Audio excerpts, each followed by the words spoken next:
ধর্ময়াচার সবাক খেদায়া পাপে লইল হামরাজ এ পৃথিবীত শূন্য একো নাথাকিল একে হরি নাম বাজ মারাত্মক কথা আনছি নামটোৰ বাহিৰে কথাবিলাক লৈ গৈছে কৃষ্ণ নাম ধৰ্ম পালন কৰি থাকিলে গোটেইবিলাক আয়ু খাই পৰে তো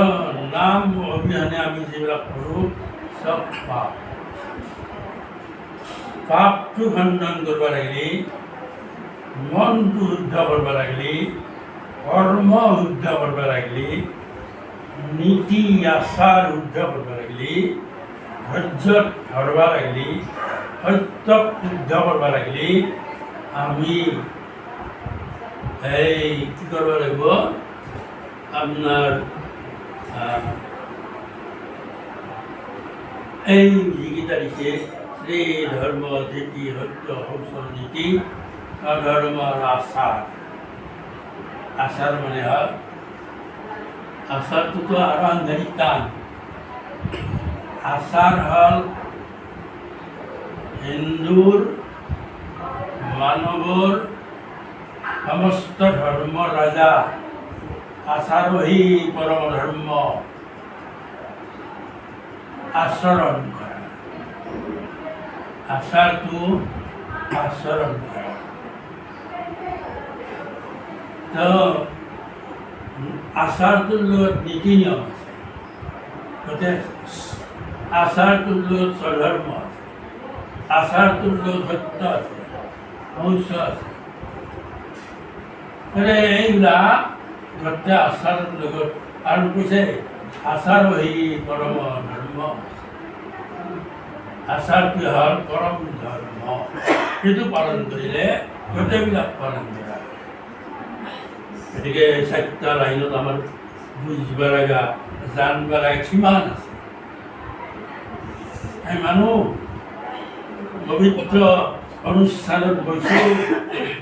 পবিত্ৰভাৱে আহা বাপ ভাইৰ লগত বহিছোঁ আমাৰ এতিয়া ধ্যান ধাৰণা সকলোবিলাক শুদ্ধ হৈ আছে এক ঈশ্বৰমুখী হৈ আছোঁ আমি নামমুখী হৈ আছোঁ আমি এই অৱস্থাত আমাৰ পাপ ভাৱ নাই কামনা ভাৱ নাই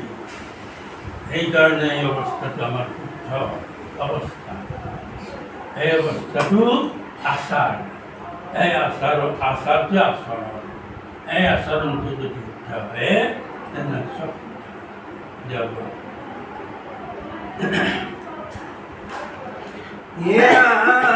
এতেক্ষণে যেন স্বৰ্ণ ভৈল ভূমি শূন্য ভৈল দশ দিশ এ মহন্তৰ মহা মিলিল বিষাদ দুৰ্জনে কৰে বাপৰ কথা এটা ক'লাগেন যে মহন্তৰ মহা মিলিল বিষাদ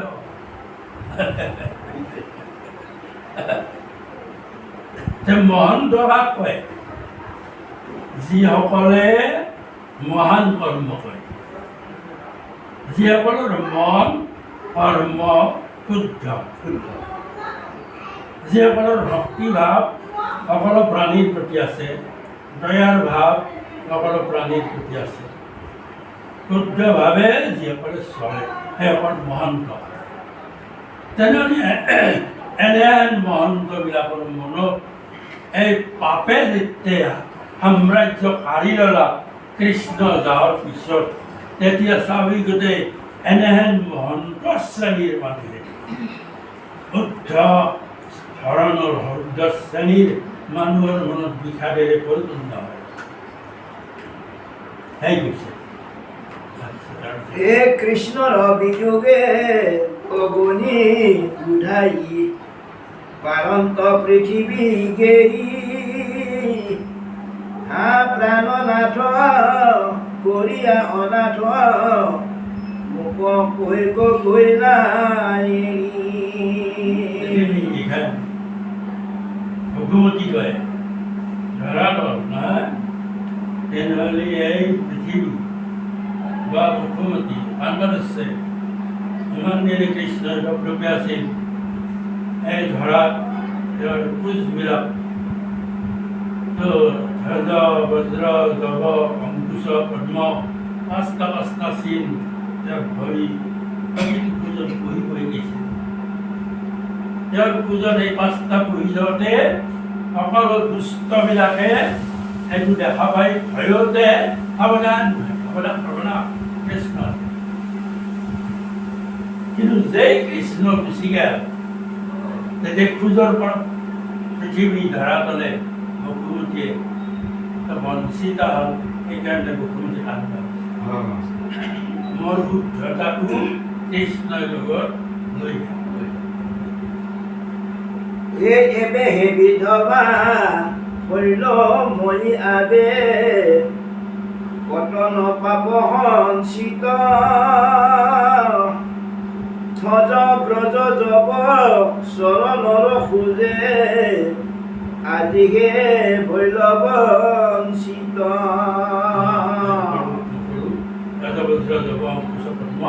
পাঁচটা চিনৰ পৰা ধৰিত্ৰী বঞ্চিত বহুত আনাতন ধৰিত্ৰী বঞ্চিত হোৱা কথা কৰি কাম কৰিছে কলি চন্দালৰ হাতত পৰিলো পাইলে মোক মহা দুখে এহি বুলি ভূমি কান্দে হুমা হুমি আতি হলো লোক মুখে কৃষ্ণ কৰি চান্দাল ৰাতত কৰা চান্দাল নাম দিছে আমাক মানে যিবিলাকে নীতি নিয়ম আচাৰ নামানে নাই না যিবিলাক পাপী কেৱল পাপ আচৰণ কৰিব জানে সেইবিলাকক চান্দাল নাম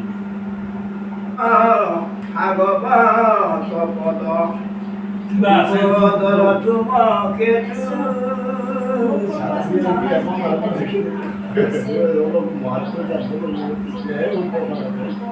কলিৰ পাতক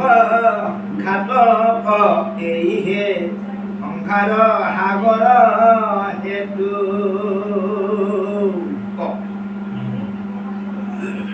উপদেশ দিছে আমাক শৰীৰটোত কচু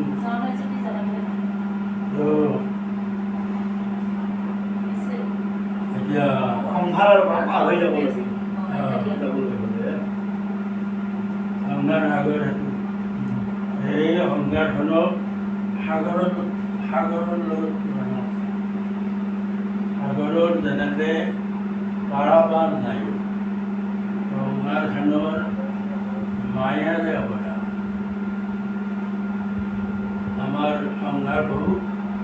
ক্ষুদ্ৰও আছে বৃহতো আছে ব্ৰহ্মাণ্ডৰ সংসাৰো আছে গতিকে সমস্ততে মায়াই আৱৰি আছে তো সেইকাৰণে কলি যুগ মহাপাপৰ যুগ কিন্তু কলিৰ ঘাতক এটা কথা কৈছে এই সংসাৰ সাগৰ এই মায়াৰ সাগৰ পাৰ হ'ব লাগিলে ঘাতক ৰূপী যিটো ধৰ্ম তো সেই ধৰ্মটো আমি ভাগৱতত পাম ভাগৱতৰ মতে ভাগৱত ধৰ্ম মতে আমি চলাম তেতিয়া আমি সকলোৰ সমাধান পাম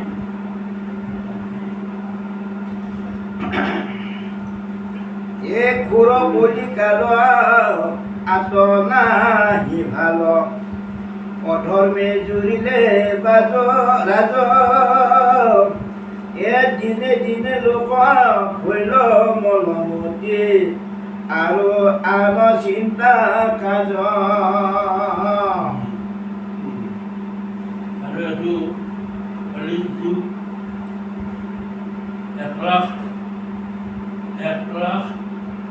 1,04,000 ন 14,000 কিবা গেছি মাত্ৰ 4 লাখ বছৰ আছে 4 লাখৰ 1 লাখ কিবা হাজাৰ গেছি 3 লাখে আছে। এতিয়া 3 লাখ মানে আৰু ইমান দিন আছে এতিয়া যিখিনি আমি মানে হেৰি পাইছোঁ কষ্ট পাইছোঁ ইয়াৰ 10 গুণ কষ্ট আছে আৰু কষ্ট আছে এই কষ্টৰ পৰা নিষ্কৃতি পাব লাগিলে হৰিৰ নামক অৱলম্বন কৰিব বিচাৰে হৰিৰ নামেইব নামেইব নামেইব কেৱলম কলৌ ধৰ্ম কি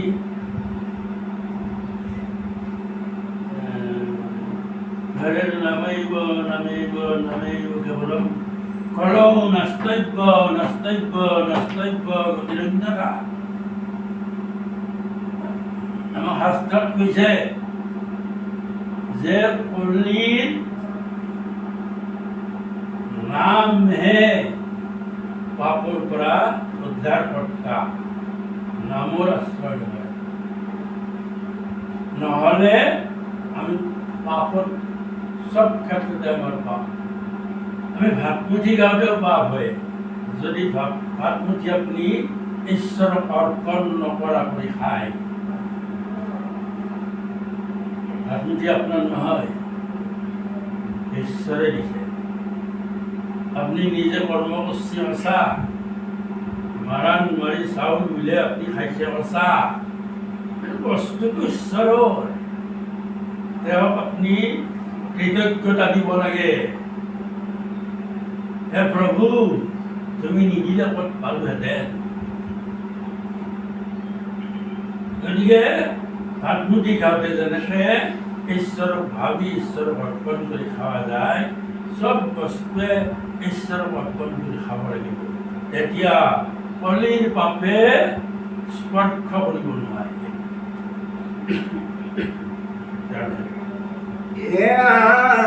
গুচিল আচাৰ বংশ সত্য ধৰ্ম একাকাৰ হৈল লোক মনে গুণি দেখা নিচিন্তি নথকা যাইবে লাগে বৰ লোক কেতিকনে ধৰে জমৰক্ষীণ কৰি বৈতৱ মিলে মৰণ কৃষ্ণ তবি নাই আন গতি নাই জানিয়া লৈলো হৰণ গতিকে একমাত্ৰ গতি হ'ল সব কথাতে কৃষ্ণ কৃষ্ণ হৰণ ললি অৰ্থাৎ হৰণ ললি মানে সব কৰ্মতে সব কথাতে কৃষ্ণ ভক্ত মানুহবিলাকক কৃষ্ণ বুলি ভাব পাৰে হে দুখৰ সাগৰ যদি কলিটো আটো আছে মহাগুণ কেৱলে কৃষ্ণ কীৰ্তন কৰন্তি উপজে সমস্ত পুণ্য কৃষ্ণৰ কীৰ্তন কৰিলে পুণ্য হ'ব বুলি কৈছে এ সুখে বখি ৰংগে ভকতৰ সংগে কৃষ্ণৰ কথাই আলাপ এ লভিবা মুকুটি তৰিবা ভুকুটি যমৰ যাতনা তাপ এজনে ডাঙৰ কথা বলা সুখে বহি ৰংগে ভকতৰ সংগে কৃষ্ণৰ পৰা অলপ আনন্দ মনেৰে বহি ভকতৰ লগত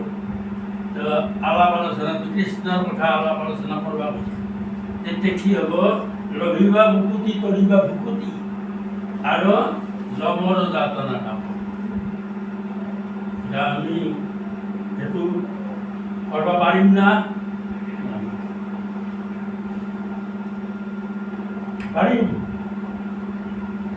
আমি বহি পেলাই আলাপ আলোচনা কৰা দিনে দিনে সুবিধা পাম নহয় নাপাওঁ। তো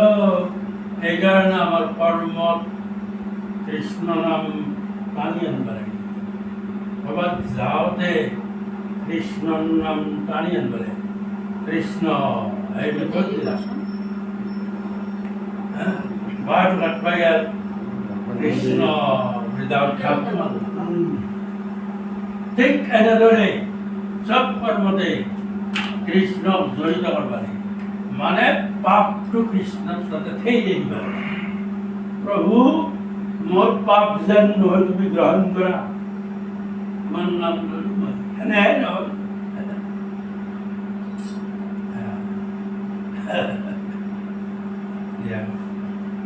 হে কৃষ্ণ কিঙ্কৰে ৰচিলা শংকৰে নগৈবা পাখণ্ড মতি এৰায়ান কাম বোলা ৰাম ৰাম বৈকুণ্ঠে যাইবা প্ৰতি। কৃষ্ণ আমি কোন মুহূৰ্তত কণে ক'ত যাব লাগে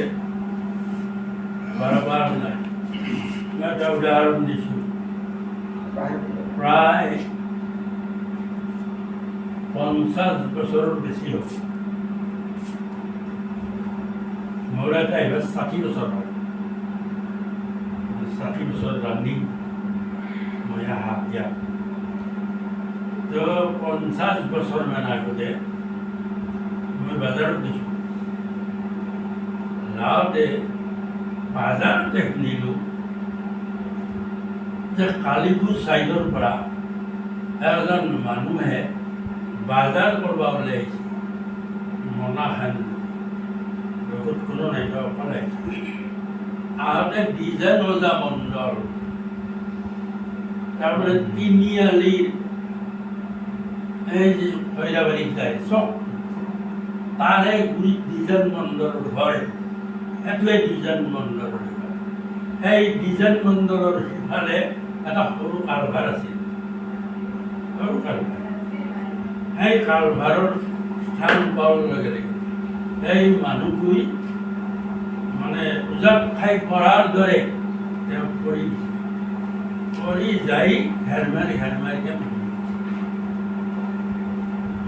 তেওঁ ঘৰৰ পৰা ওলাই আহোঁতে সুস্থ ঘৰত পইচা তিচা লৈ আহিছে। হেৰি চলি সুন্দৰ বাজাৰ কৰিব পঠিয়াই দিছে। বাটতে মই উদাহৰণটো এইকাৰণে টানি আনো। আমি কোনে কেতিয়া কলৈ যাব লাগে, আমাৰ জীৱন কেতিয়া নিৰ্বাপিত হয় আমি কোনেও নাজানো। নাজানো কাৰণে আমি ঈশ্বৰৰ শৰণাগত আগধৰি হ'ব লাগে। সেইকাৰণে কৃষ্ণৰ নামটো লৈ পদযাত্ৰা আৰম্ভ কৰে। তেতিয়াই বাটত মানুহটো মৰিল তো মুক্তি পায়। মুক্তি পায় মানে এই অজামিলৰ কাহিনী পঢ়িব লাগে। গতিকে নাম বেদে গতি নাই, নাম ল'ব লাগে। যেতিয়াই সুবিধা পোৱা যায় তেতিয়াই নাম